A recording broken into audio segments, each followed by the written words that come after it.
Almost all of Gaza's schools have been damaged or destroyed, with thousands of students and teachers among the victims of Israel's genocide.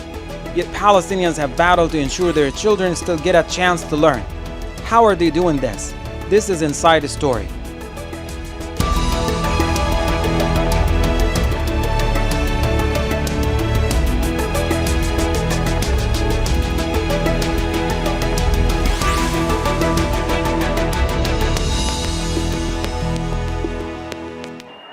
As the dust settles in Gaza and a fragile ceasefire takes place, a landscape of devastation and resilience. Among the countless sectors grappling to recover, education stands at a crossroad. Here lies the ruins of many of the schools and learning facilities, where classrooms turned into shelters, and the scars of the war and devastation are etched in the faces of every student and teachers alike. Here, in the shadow of devastation and war, hopes persist. In this panel, we are exploring the challenging and the inspiring efforts to rebuild Gaza education system. Our panel is made of an educational consultant, a founder of an initiative, and an international volunteer coming all the way from Puerto Rico to Gaza City. But before we go into our panel, let's see what these students had to say about 15 months of war and devastation and an absence of a proper learning environment. I've been displaced for more than a year and I've been deprived of many things. Education to start with. I should have passed my 10th grade by now. We all fear for our academic future. We have dreams and ambitions. We hope our homes and schools are rebuilt soon. I'm a 4th grader. We did our best to continue with our studies even as we were displaced. We were taught in tents without any textbooks, computers or toys. We are looking forward to our schools to be rebuilt as soon as possible. I miss my school, my teachers, and above all my schoolmates. We dream of going back to school and enjoying our study and daily life. I hope we'll be able to resume our academic life soon. I'm in the final year of secondary school. I've already lost 1 year and now the second is threatened too. It's even harder for us to study under these grim conditions. Above all, we don't have any textbooks, electricity, computers or other necessary teaching tools. Welcome back. We are joined by our amazing panel, Ms. Farida Al-Ghoul, who is an English teacher and a founder of the Learning Tent initiative in the central area. We're also joined by Mr. Ihab Sulaiman, who is a college instructor with 10 years experience in educational consultancy and international development. And from Puerto Rico to Gaza, international volunteer Libre, who is part of a medical mission better known as Glia, but has taken the time to volunteer in teaching. Welcome all to the panel, and thank you so much for taking the time to be with us. I would like to start our discussion by asking this one question that many people have been asking since the beginning of the ceasefire. We destroy the schools with limited resources. What immediate steps can be taken to restore the education system, or at least part of it? Farida. To restore access to education, an immediate response is needed, establishing educational tents that support our students to continue their academic journey and providing them some essential supplies such as notebooks, writing supplies and books. These things are very important that we need to provide our students in this stage. Additionally, I need to mention about psychological and social support must be provided to help our students cope with this trauma. And again, our teachers' right methods and techniques that they should use during this genocidal war and after this genocidal war, because they face a lot of challenges and difficulties with the right methods and techniques. Also, I need to mention about the coordinating with international and local organizations with their sustainability with our educational tents to support our students in their needs. This is very important to integrate all of these spaces in our work to complete and continue an education journey. It's not an ideal environment for students to learn. What's your take on the question? Well, I think we should start with the damage.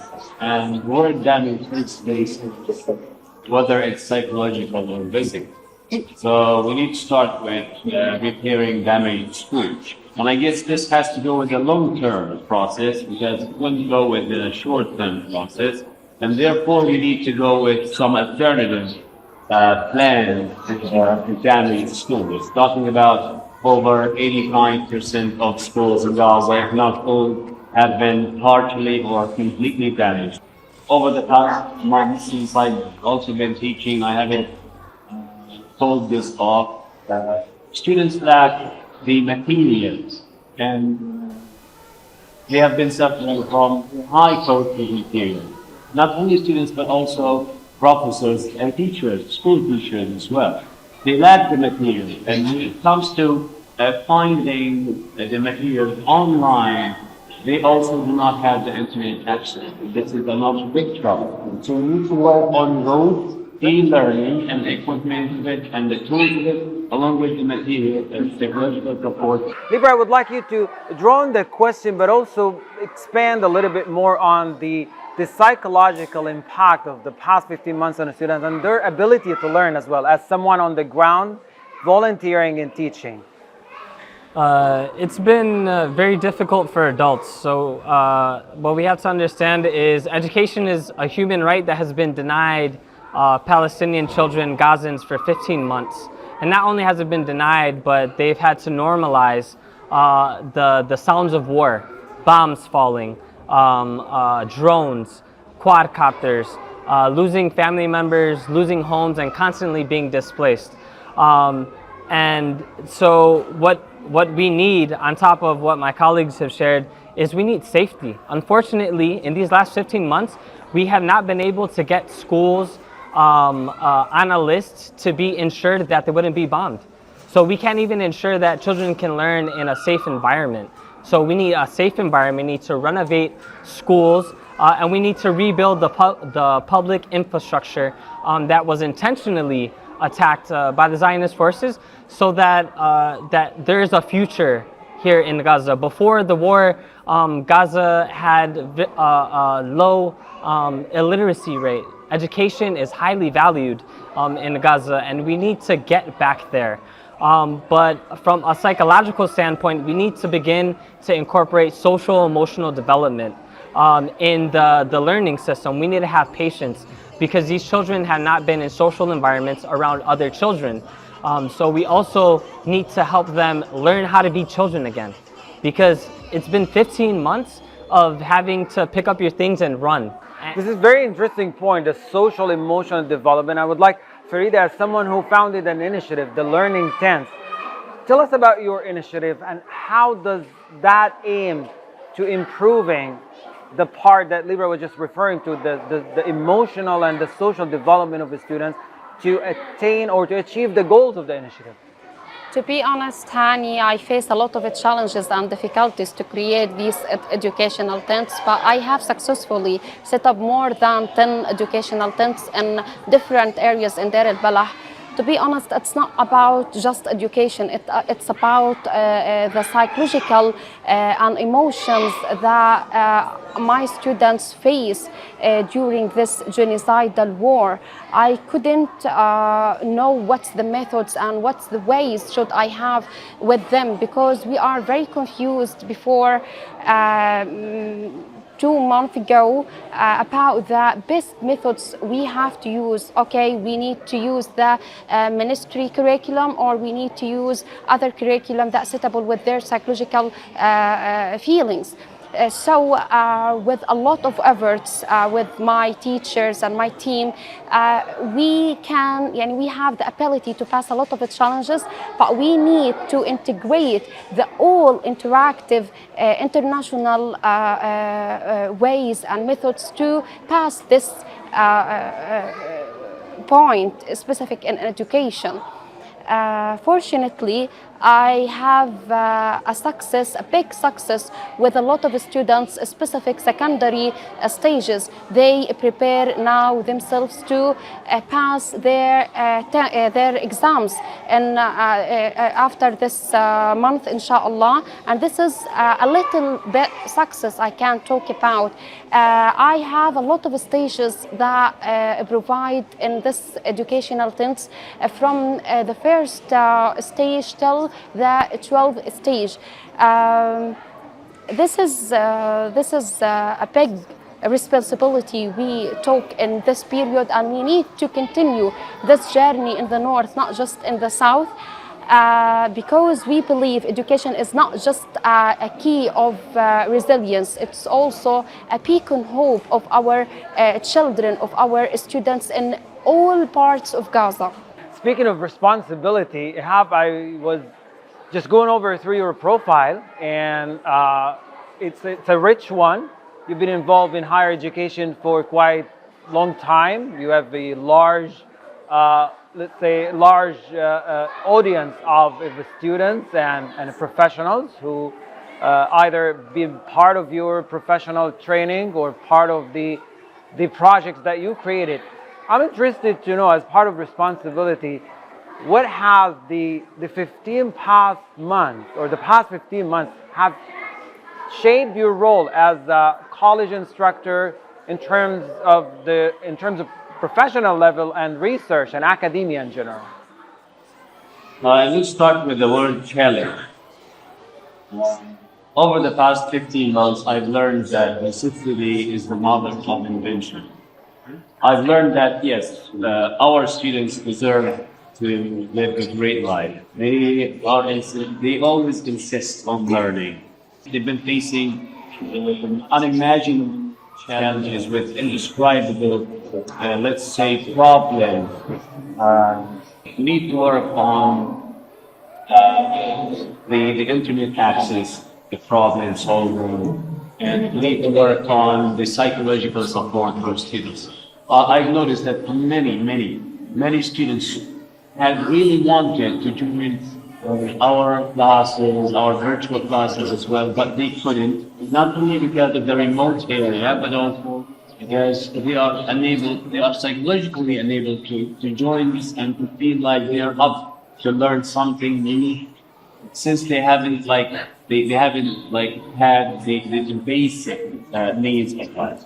Libre, I'm gonna ask you a question about someone like you coming all the way from the other part of the world, is stepping into teaching and educating young Palestinians here. How do you balance between their emotional needs as well as the academic gains that they look forward to having? The war by itself is a story, but the lack of education, the absence of a proper environment is a different story. How do you balance that? I think I just think about the methods of teaching and the importance of education. At this point, education is something that is pivotal because it's more than just a learning space. It's a space for children to go and feel like children and be distracted by everything that's been happening around them. And so it's important when we're teaching to understand we know things and we can involve children in learning processes. So the way that I teach is I know some things, you know some things, and we know more together. And so learning with the students, incorporating them into the lessons that we learn. I'm teaching English. It distracts them because it's not something they're used to.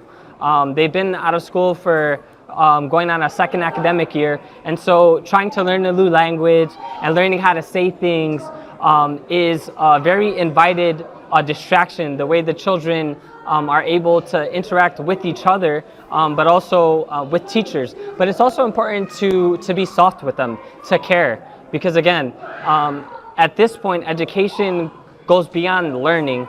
It becomes an escape for the children from the realities that they'll have to go through when they leave the tent. It's our duty, and it's also important to know the role of internationals is not to come here to tell Palestinians how to teach or what to do. It's to help support them The Palestinian teachers, the education system, the Palestinians know best. We have to take the lead and support with resources on what they say they need, not try to come and tell them how to do things or what we think is best. People have just survived a genocide, and we're in a condition where we have a lack of resources. So there's a lot of adaptability that the Palestinian culture will fill in. And it's important, the most important thing for me, for the children, is that they maintain their imagination, because the past is in our memories, the future is in our hands. If we can give children the education that they need in a very important, pivotal moment in their life, it makes all the difference on the future of Gaza and the future of a free Palestine that they will help to build. Speaking of the ceasefire, do you see this as an opportunity? As people on the ground, like you, involved in education, involved in teaching, how do you see the ceasefire as a way to promote what you're doing on the ground? Ceasefire is a way to complete our work here. As I talked before, my ultimate goal here is to help my students. We started from the south and we will return to the north, and we will complete this way, and ceasefire get us the opportunity to prepare ourselves to back with powerful feelings, because we know education is not just a field, not just a work to us, it's a passion. We need to complete this message because we have a mission we need to complete here or there. We are important soldiers in this field to complete our mission, to secure our students' needs, specific in this sensitive period. We are so confused, we don't know what's the next, but we will not leave this. We will complete in this period because we believe education is also a kind of resilience way. We use it in Gaza, and this is our way to talk about resilience in our field. They're rather showing resilience amidst this horrible time. Libre, what's your take on a ceasefire in terms of what you're doing on the ground? You said it at the beginning. It's a very fragile ceasefire. We hear talks that it might already be broken after 42 days, which inshallah does not happen. But the ceasefire does bring a sense of hope, and we have to do our best to ensure that it becomes something permanent, because a ceasefire is a temporary solution, a band-aid over a larger systemic issue of occupation. And we want our children to have a future. We want there to be an education system that is grounded in Gaza so that people don't have to leave to get a right to a high quality education, one that existed before this latest genocide by the occupation forces. And we have to be just as patient with the children as our colleagues, because everyone has been affected.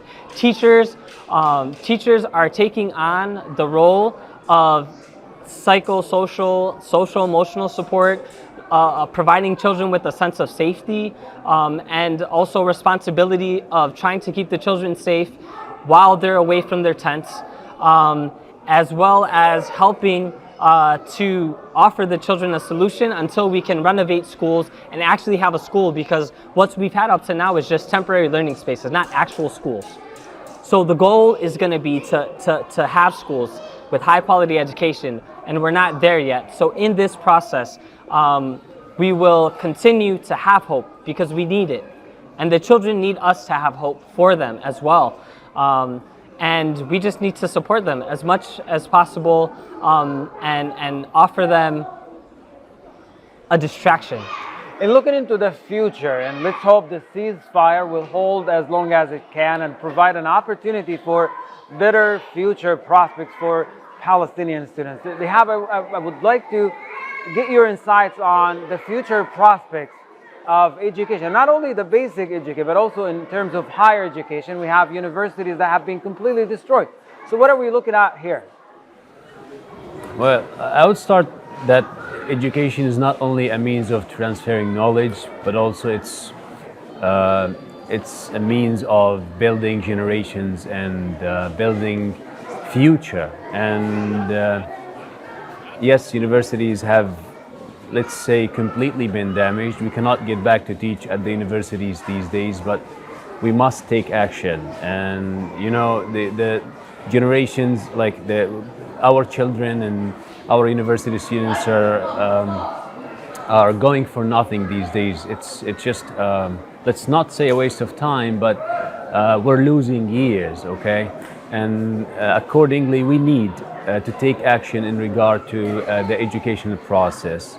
I think we need to cooperate with the international organizations as well, such as the UNICEF and the WFP, to provide more assistance to the universities and schools, psychologically and physically as well. We need the tools, the equipment, we need the internet access, we need the e-learning to be implemented all over the Gaza Strip, even for schools, not only universities. University students, let's say, are more open on learning online rather than the school students. But also we need to work on some more creative programs in order to go for the online teaching along with the physical, the face-to-face teaching. We need to take action because we cannot miss time for nothing. And this, let's say, there is still hope here, but we need more assistance from let's say from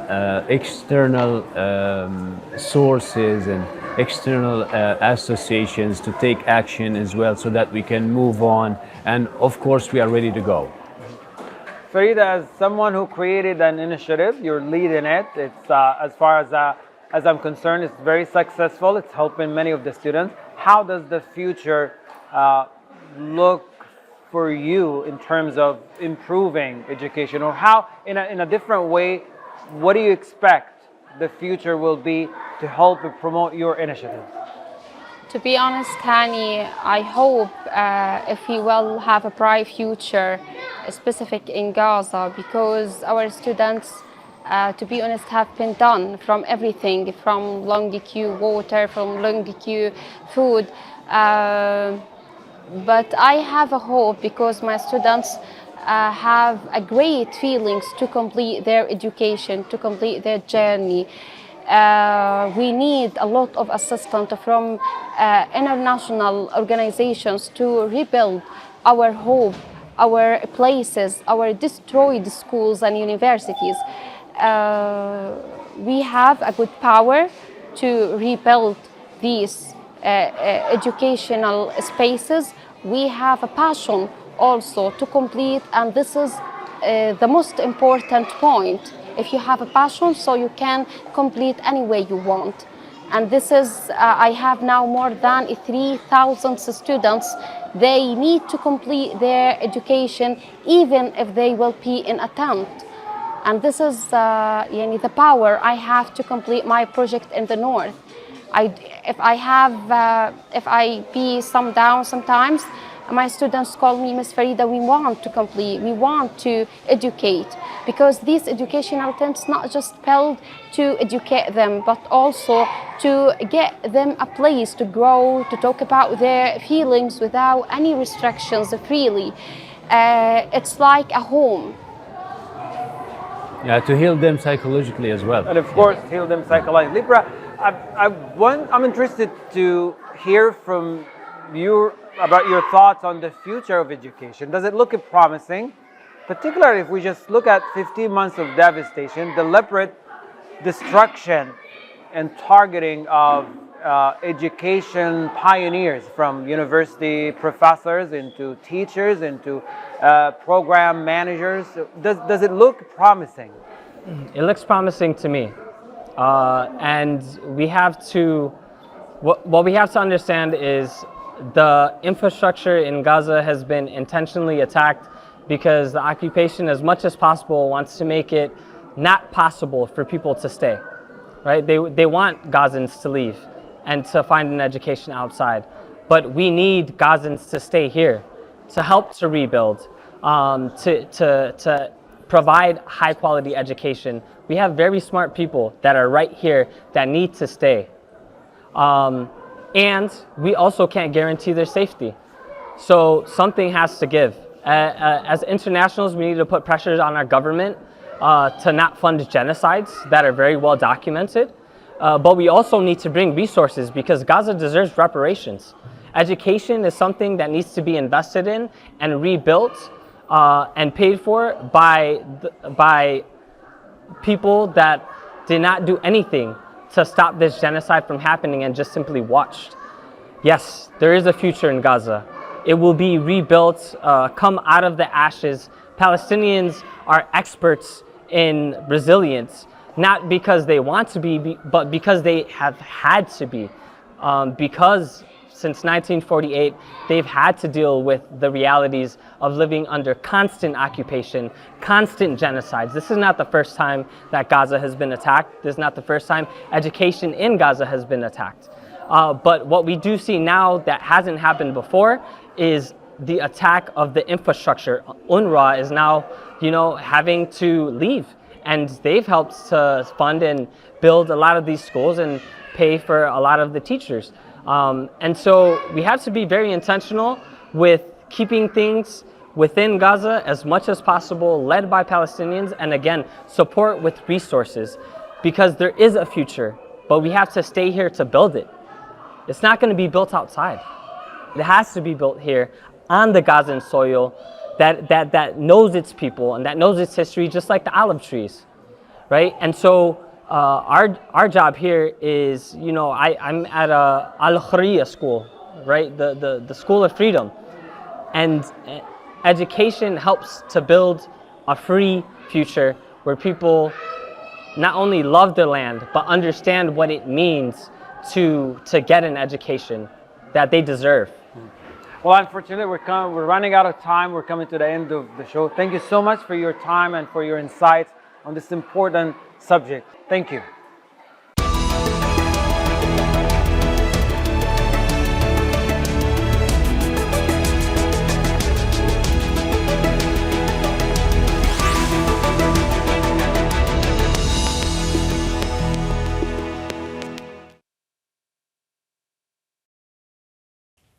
Make sure to subscribe to our channel to get the latest news from Al Jazeera.